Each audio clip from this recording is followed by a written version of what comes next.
बिस्मिल्लाहिर्रहमानिर्रहीम। अस्सलाम वालेकुम नाज़रीन, आप यूट्यूब चैनल देख रहे हैं। मैं इमरान खान हूँ। नाज़रीन, खबरें मैं आपको देता हूँ, लेकिन खबरें देते देते जो पाकिस्तान में हमारे साथ हो रहा है उसके ऊपर भी बात करना बहुत ज़रूरी है। जो हमारे सहाफ़ी दोस्त हैं, जो लोग काम कर रहे हैं फील्ड में, जो पाकिस्तान में भी मौजूद हैं, उनके ऊपर जुल्म का सिलसिला रुक ही नहीं रहा। अब सोराब बरकत साहब को गिरफ़्तार किया, जनाब वो एक कॉन्फ्रेंस में शिरकत के लिए जा रहे थे क्लाइमेट पे, उन्हें गिरफ़्तार किया इस्लामाबाद से। उनके पास हाई कोर्ट का ऑर्डर था कि वो ट्रैवल कर सकते हैं। वहाँ से उसे गिरफ़्तार किया, गिरफ़्तार करके लाहौर ले गए और लाहौर में जनाब एक पुराने मुकदमे के अंदर डाल दिया कि जनाब इस मुकदमे में हमने डालना है। यानी हद हो गई है पाकिस्तान में जुल्म और ज़्यादती की। यानी ऐसा पहले ना कभी हमने देखा, ना कभी सुना, ना कभी इस तरह की चीज़ें पाकिस्तान में पहले हुई। लेकिन अब तो इन्होंने दो नंबरी की हद कर दी है। लाहौर के जुडिशल मजिस्ट्रेट के सामने पेश किया गया उन्हें जनाब कि एक मुकदमा है इनके ऊपर। और मुकदमा क्या है, इन्होंने जी एक इंटरव्यू लिया था और वो इंटरव्यू लेके पोस्ट किया। तो भाई इंटरव्यू लेना कब से जुर्म हो गया? इंटरव्यू तो उसामा बिन लादेन का हामिद मीर साहब ने लिया था। मैंने कच्चे के डाकुओं के इंटरव्यू लिए थे। कई दफ़ा हमने दहशतगर्दों के इंटरव्यू लिए। कुछ अर्सा पहले ISPR ने बाकायदा एहसानुल्लाह एहसान, जिसने पाकिस्तान के बच्चों का कत्लेआम किया था, उसका इंटरव्यू करवाया ISPR ने। एहसानुल्लाह एहसान का खुद इंटरव्यू करवाया। कलभूषण यादव का इंटरव्यू हमने देखा। फिर हमने जनाब अभिनंदन का भी इंटरव्यू टीवी पे चलते हुए देखा। यानी यहां तो पाकिस्तान के बदतरीन दुश्मनों के भी इंटरव्यू चलते रहे हैं। तो एक पाकिस्तानी खातून सनम जावेद का इंटरव्यू लेने पर इसको गिरफ्तार कर लिया गया और जनाब खामोशी के साथ इन्होंने इश्तिहारी भी कर दिया। यानी 5 अगस्त के केस में इश्तिहारी डिक्लेयर करवाया हुआ है इन्होंने। सनम जावेद ने कहा गया था कि फौज बॉर्डर पे जाए, तो भाई इसमें गलत क्या था? फौज को बॉर्डर पे ही जाना चाहिए, और कहां जाना है फौज ने?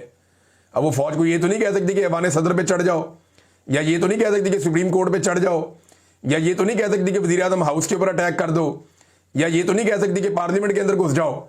फौज को यही कहना ना, जब भी किसी ने कहना कि आप बॉर्डर की तरफ जाएं, तो उसने वो इंटरव्यू किया और वो इंटरव्यू करने का जुर्म है जनाब। वहां पर जाके जो FIA है वो कहती है जी आप हमें रिमांड दे दें 40 दिन का। वो 40 दिन का रिमांड देके तुम लोगों ने क्या करना है भाई? हद हो गई। 40 दिन का रिमांड मांग लिया और अदालत को देखे बजाय इसके के केस को फारिग करती, अदालत ने 4 दिन का remand judicial magistrate Naeem Bhattu साहब ने दे दिया। अब मामला यह है कि सोराब बरकत साहब कोई छुपे हुए आदमी तो थे नहीं। पाकिस्तान के अंदर काम कर रहे हैं, इस्लामाबाद कैपिटल के अंदर काम कर रहे हैं, रोजाना अपने ऑफिस आ रहे हैं, रोजाना अपने ऑफिस से जा रहे हैं।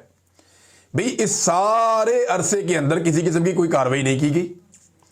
इस सारे अरसे के अंदर किसी किस्म की कोई हरकत नहीं हुई।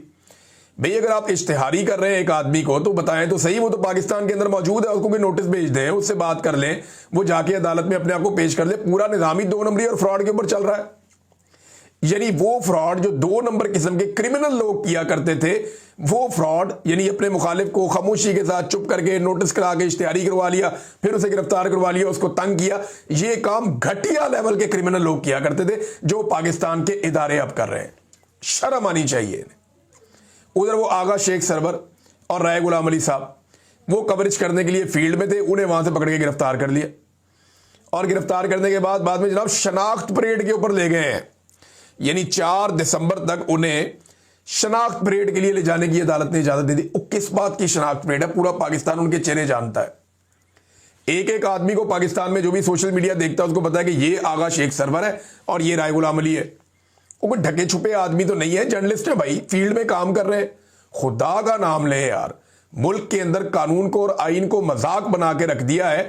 ये अपने मौजे तो कर लेंगे ये लोग, अपने इनको इस्तिस्ना विस्तिस्ना मिल जाएंगे, अपनी इनको जनाब एक्सटेंशन मिल जाएंगी, अपनी इनकी तनख्वाहें खड़ी हो जाएंगी, अपनी इनकी दिहाड़ियां लग जाएंगी, ये अपने आप को कुछ अर्सा इक़्तिदार में रख लेंगे, लेकिन पाकिस्तान का बेड़ा गर्क करके जाएंगे।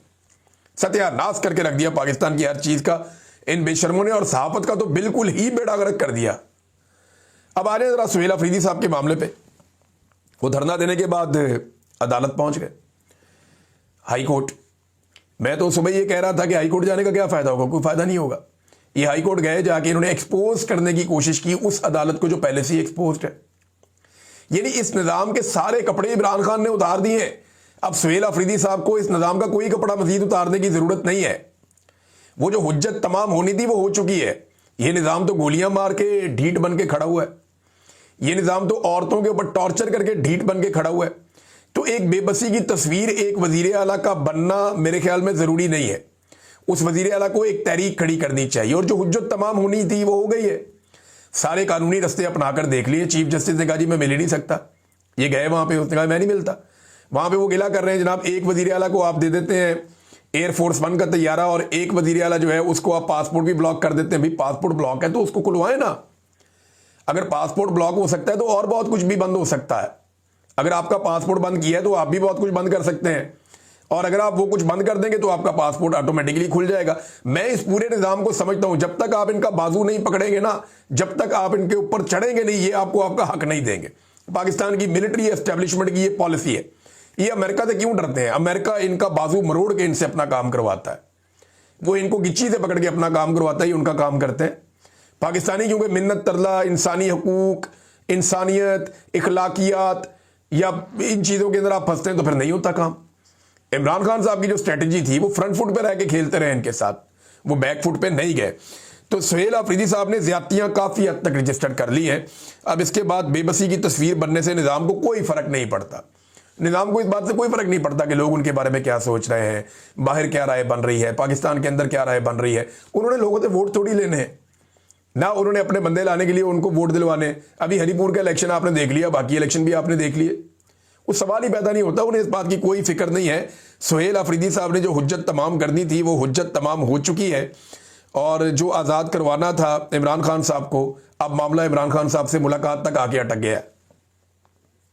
यानी इमरान खान को आज़ाद करवाना मेन मकसद था, लेकिन अब आज़ाद करवाना तो बहुत दूर की बात है। इमरान खान साहब से मुलाकात भी पाकिस्तान तहरीक इंसाफ के लिए एक बहुत बड़ा टास्क बनती जा रही है। राणा सनाउल्लाह साहब ने वजह बताई जनाब कि क्यों नहीं इमरान खान साहब से मुलाकात करवाई जा रही। वो कहते हैं इमरान खान साहब सेहतमंद है, एक्सरसाइज कर रहे हैं, खाना भी ठीक मिल रहा है, जेल में कंफर्टेबल माहौल मिल रहा है, जो उन्होंने किसी को नहीं दिया। मुलाकात ना कराने की वजह यह है कि वो तहरीक चलाने की बात करते हैं और ट्विटर पर मुल्क के खिलाफ जहर उगलते हैं और साजिशी बयानियां फैलाते हैं। तो राणा साहब इसकी वजह से आप एक आईनी और कानूनी हकूक ही मुअत्तल कर देंगे एक कैदी के।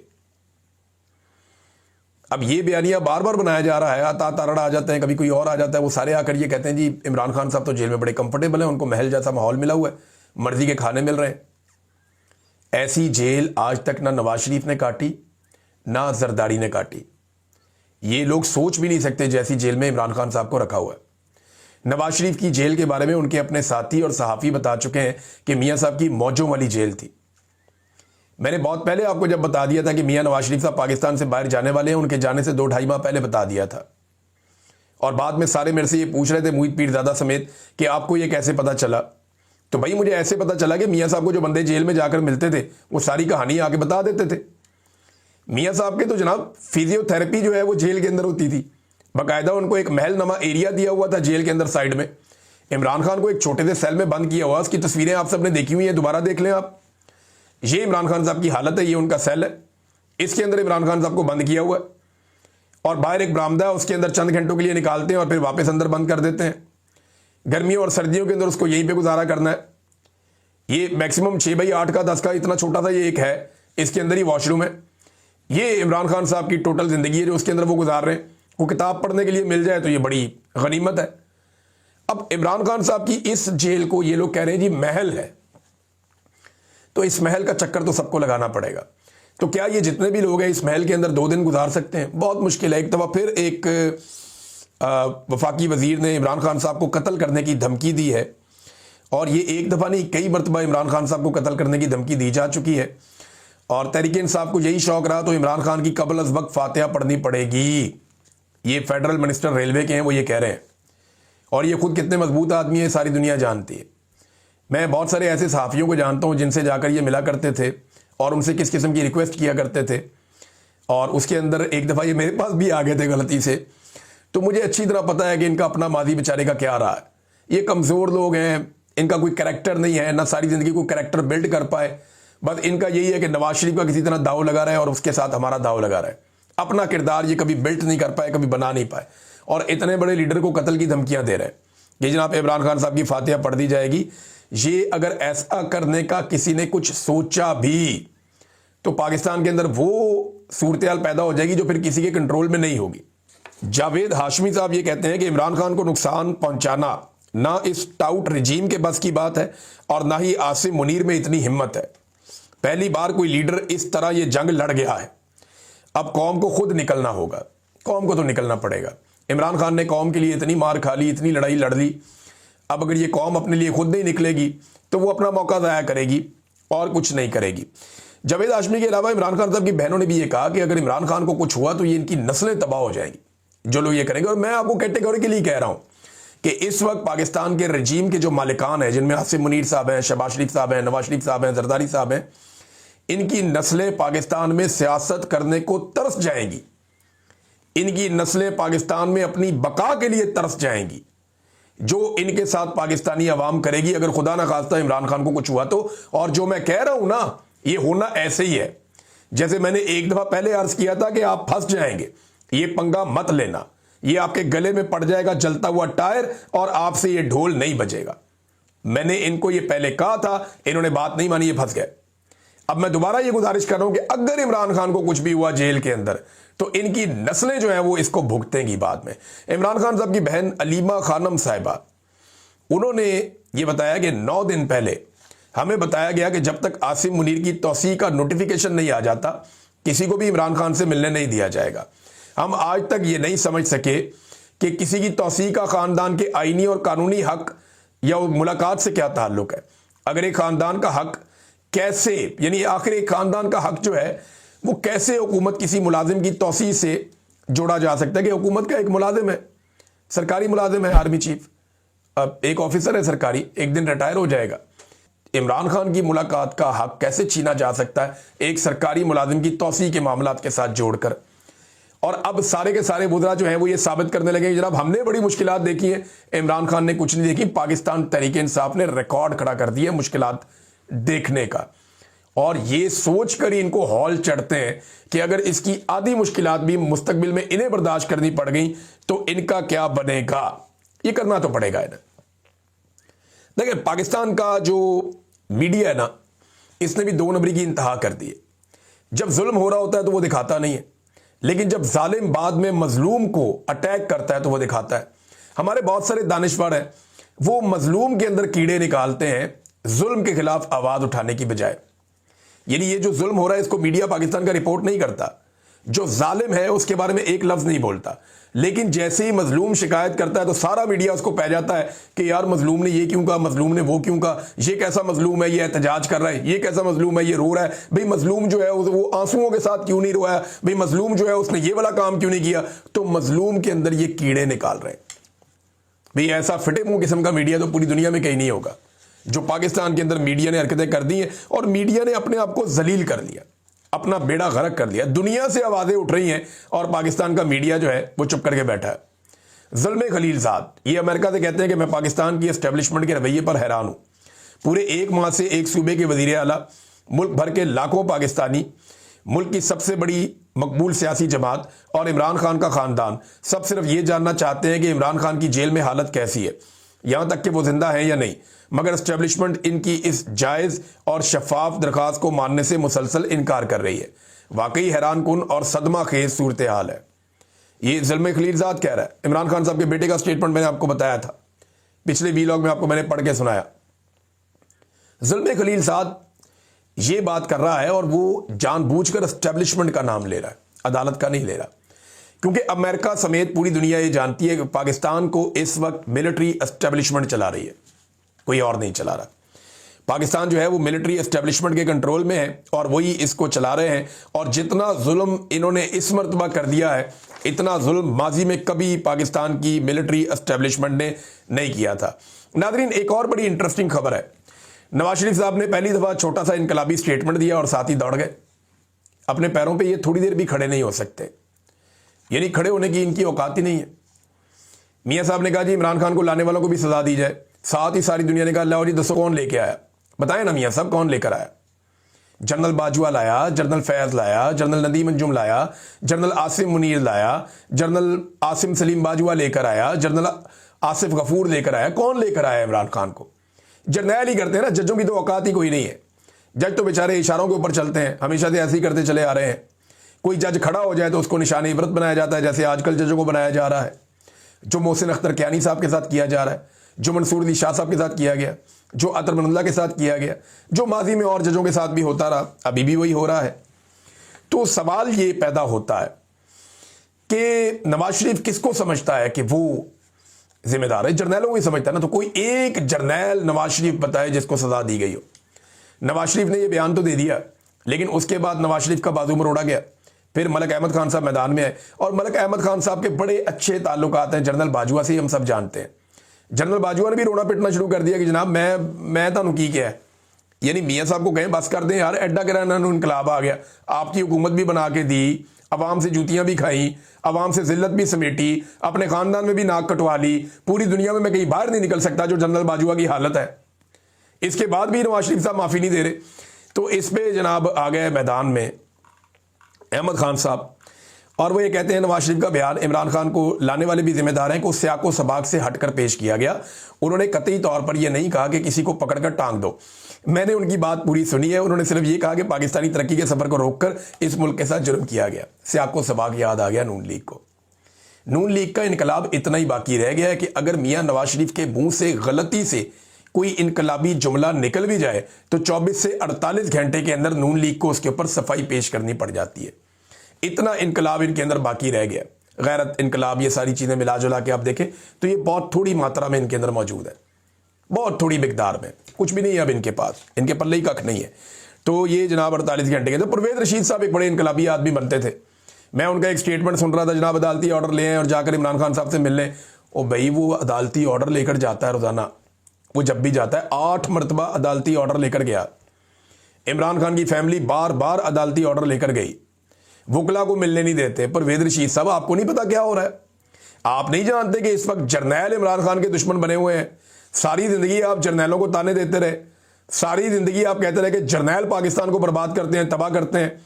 सारी जिंदगी परवेज रशीद साहब आप इनकलाबी बने रहे, और अब आपने जूते पॉलिश शुरू कर दिए नवाज शरीफ के साथ मिलकर। मुझे तो हैरत बिल्कुल नहीं हुई, क्योंकि मैं आपको पहले से जानता था। मुझे आपका पता था कि आप नवाज शरीफ के वफादार हैं, पाकिस्तान के वफादार नहीं है। आप जर्नैलों के खिलाफ नहीं है, आप नवाज शरीफ के हक में। आपने जो सजा काटी वो नवाज शरीफ के लिए काटी, पाकिस्तान के लिए या इनकलाब के लिए नहीं काटी। आपका इनकलाब मसनूई था, और आप एक जमहूरियत के जाली चैंपियन बन के, यानी आप अपनी कहानियां छुपवाते रहे मीडिया में, जनाब मैनू इत्थे कुट पैगी, मैनू उत्थे कुट पैगी। आपको पता ही नहीं है कि कुट होती क्या है। परवेज रशीद साहब, आपको जेल में बंद किया था, हल्की बुल्की फैंटी भी लगाई होगी, लेकिन आपने कॉलमों में लिख दिया कि मेरे इत्थों खून निकल आया, तो उत्थों खून निकल आया। आप सोच नहीं सकते जो आज पाकिस्तान तहरीक इंसाफ के लोगों के साथ हुआ है, उसका अशरे अशीर भी आपके साथ परवेज मुशर्रफ ने नहीं किया था। और आप जाली इनकलाबी और जमहूरियत के चैंपियन बन के लोगों को बेवकूफ बना रहे थे। चले, अच्छा हो गया, आपके चेहरे से ये निकाब भी उतर गया। मैं तो बहुत पहले से आपको जानता था, लेकिन आज बहुत सारे पाकिस्तानियों को भी पता चल गया कि परवेज रशीद साहब का असली चेहरा क्या है। पाकिस्तान की हालत आप जैसे लोगों ने पता क्या कर दी है? लोगों को पाकिस्तान में रोटी नहीं मिल रही। लोग पाकिस्तान में गुर्बत की लकीर से नीचे जा रहे हैं और लगातार जा रहे हैं। और ऐसी सूरत हाल में गरीब लोग अपने असासे बेचते हैं। जिसके पास थोड़ा बहुत हुनर है वो अपने असासे बेचता है, अपनी चीजें गिरवी रखता है, लोगों से उधार पैसे पकड़ता है। वो बैरून मुल्क काम करने के लिए जाता है कि बाहर से पैसा भेजूंगा, मेरे घर वालों का पेट पल जाएगा। एयरपोर्ट के ऊपर आप लोगों ने रोक लेते हैं, उनके टिकट के पैसे जाया कर देते हैं। अब बताएं वो टिकट दोबारा कहां से खरीदेगा? जिन 8,000 लोगों को आपने जहाज से उतार दिया, वो अपना टिकट दोबारा कहां से लेंगे? लोग पाकिस्तान छोड़कर जाना चाहते हैं। वो इसे एक जेल की तरह समझ रहे हैं कि हमें इस मुल्क में बंद कर दिया गया है और यहां पे खाने पीने के लिए भी कुछ बाकी नहीं बचा, हमें रोजगार नहीं मिल रहा, हमारी हालत बहुत खराब हो गई है। ये बड़ी बड़ी आपकी चार्जशीट्स आ रही हैं और एक के बाद एक आ रही है। ये साबिक निगरान सूबाई वजीर हैं, ताजिर रहनुमा भी हैं, एसएम तनवीर साहब। वो बताते हैं बेरोजगारी की शरह जो बताई जा रही है उससे बहुत ज्यादा है। फैक्ट्रियां लगातार बंद होती चली जा रही हैं, एक के बाद एक चार्जशीट आ रही है। आईएमएफ की पूरी चार्जशीट आप लोगों ने पढ़ी, आप लोगों ने सुनी, आपको आइडिया हो गया, बेड़ा गर्क हो गया। बेरोजगारी पर सरकारी रिपोर्ट आ चुकी है कि पाकिस्तान की तारीख में इतने बड़े पैमाने पे लोग बेरोजगार नहीं थे। गवर्नर स्टेट बैंक का स्टेटमेंट भी आपके सामने है। हफीज पाशा साहब बड़े जबरदस्त एक मुआशी एनालिस्ट है, वो कहते हैं जी लेबर फोर्स का 2024-25 का सर्वे कह रहा है कि पाकिस्तान में 7.1% लोग बेरोजगार है। एक साल पहले का जो सेंसस था उसके मुताबिक पाकिस्तान में बेरोजगारों की शरह 22.1%, अब उससे आगे और मजीद चली गई है। 1,80,00,000 नौजवान बिल्कुल बेकार बैठे हैं। इतना बड़ा नंबर तारीख में वो कहते हैं मैंने कभी नहीं देखा। फिर जनाब पाकिस्तान का जो एक करप्शन परसेप्शन इंडेक्स है उसकी ताज़ा रैंकिंग में पाकिस्तान 180 ममालिक में 135वें नंबर पे आ गया। तो ऐसे मुल्क के अंदर कौन इन्वेस्टमेंट लेकर आएगा? और इस सारी सूरत हाल के अंदर ना इनको अभी भी समझ नहीं आ रही। इनकी तरह आप गेमें चेक करें, ये कर क्या रहे हैं। ये SIFC के जो जनरल साहब हैं, लेफ्टिनेंट जनरल सरफराज अहमद साहब, ये जनाब जुमेरात वाले दिन एक रोड मैप लेकर आ गए और ये शहबाज राणा साहब ने खबर दी है। रोड मैप लेकर आ गए, जनाब इकॉनमी ऐसे ठीक नहीं होगी, हम इसको कम्पिटिटिव बनाएंगे और इसको सस्टेन करवाने के लिए जो है वो हम कुछ मजीद चीज़ें करेंगे, वो टैक्सेस को कम करेंगे, कुछ हम इंटरेस्ट रेट जो है उसको कम करेंगे और इस तरह की चीज़ें हमें करनी पड़ेंगी। जनरल साहब दा की तल्लक, जनरल साहब का क्या लेना देना मईशत के साथ? भाई मईशत के एक्सपर्ट्स बुलाओ। SIFC के बारे में, ये मैं तो नहीं कह रहा ना, हाफिज अब्दुल्ला साहब का स्टेटमेंट ही सुन लें आप। वो कहते हैं मुल्की मईशत की बेहतरी के लिए SIFC बनाया गया और कहा गया कि अब सैकड़ों बिलियन डॉलर्स आएंगे। लेकिन हालिया IMF की मुबैना रिपोर्ट से मालूम हुआ कि SIFC के जरिए अपने लाडलों को ठेके दिए जाते हैं, कोई शफाफियत नहीं है और ना सैकड़ों बिलियन डॉलर की सरमायाकारी पाकिस्तान में आई, कुछ भी नहीं आया। SIFC बनाया था कि जो तरीके से इकॉनमी चलाई जा रही है उस तरीके से नहीं चलेगी। अब SIFC बनाने के 3 साल के बाद आकर जनरल साहब बता रहे हैं कि तरीकाकार अभी भी गलत है। भाई 3 साल के अंदर आपको सिर्फ तरीका समझ आया और अब आप एक नया फॉर्मूला लेकर आए, आपका ये फॉर्मूला भी ना चला। पाकिस्तान में एक ही फॉर्मूला चलना है, रूल ऑफ लॉ, मैंडेट का एहतराम, आज़ादी इज़हार राय, आज़ाद अदलिया।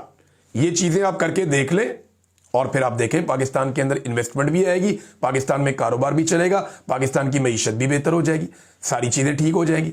आप मैंडेट का एहतराम करें, अवामी नुमाइंदगान को फैसले करने दें, पाकिस्तान में रूल ऑफ लॉ कायम रहने दें, यानी सबके लिए कानून एक जैसा होना चाहिए।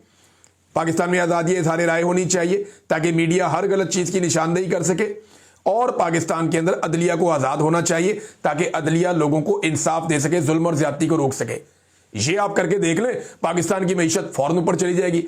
जनरल साहब तुम जड़े मर्जी फार्मूले ले आओ, आप इधर से फार्मूला लाएं, इधर से फार्मूला लाएं, जोन सा मर्जी फार्मूला आप ले आए, जोन सा मर्जी रोड मैप आप बना लें, जब तक आप इन 4 चीजों पे अमल दरामद नहीं करेंगे और मिलिट्री एस्टेब्लिशमेंट बॉर्डर पे वापस नहीं जाएगी, तब तक पाकिस्तान की मईशत ठीक नहीं हो सकती। आप उल्टे लटक जाए, आपने 3 साल में सब करके देख लिया, आप 30 साल और लगा के देख लें। हम भी यहीं बैठे अगर अल्लाह ने जिंदगी दी और आप भी यहीं पे, हम आपको 30 साल के बाद बताएंगे कि आपने बेड़े ही गड़क करके रख दिया। वैसे इतना टाइम आपको मिलेगा नहीं। अब तक के लिए इतने, अपना ख्याल रखिएगा, अपने चैनल का भी। अल्लाह हाफ़िज़।